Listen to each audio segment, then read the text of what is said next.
Hi, I'm Ed McIntyre, and I'm excited to share a lesson I implemented with 6th through 8th grade students at Bagley Middle School in technology and engineering. In this lesson, students engage in the engineering design process to solve real world problems by designing assistive devices. The goal is to help students become empowered learners, innovative designers, and creative communicators while using digital tools responsibly and collaboratively. Students document their process in Google Slides. They explain the problem they are addressing, their design choices, and revisions made after feedback. This allows students to communicate their thinking clearly and demonstrate mastery of the engineering design process. Next, students start designing their assisted devices in Tinkercad. Here, they manipulate shapes, apply scale and proportion, and group components to create functional designs. They iterate on their designs based on peer and teacher feedback. For example, this student modified their model to improve stability after testing the initial design. Tinkercad allows students to explore ideas in a hands on digital environment, which helps them understand structure, functionality, and usability. Finally, students share their designs and provide peer feedback on Padlet. This promotes collaboration and constructive critique.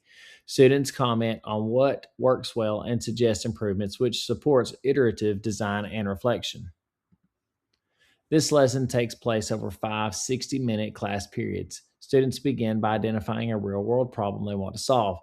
They then design their solution in Tinkercad, share and discuss ideas on Padlet, refine their models, and finally present their work using Google Slides. Throughout, I provide guidance, check progress at key point, and encourage peer collaboration.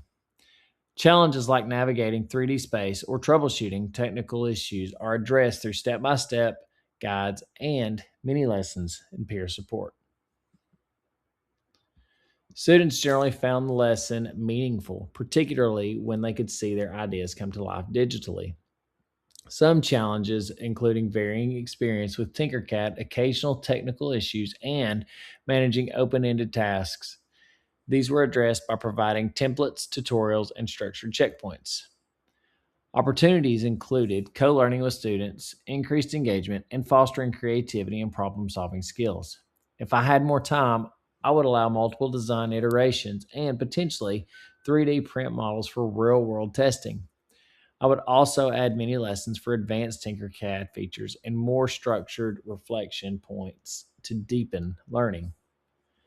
Overall, this lesson highlights the power of combining technology with real world problem solving. Students not only learned about engineering concepts, but actively apply them, collaborate, and reflect on their work. Co learning and peer feedback enhance engagement, and providing scaffolds ensures all students can succeed.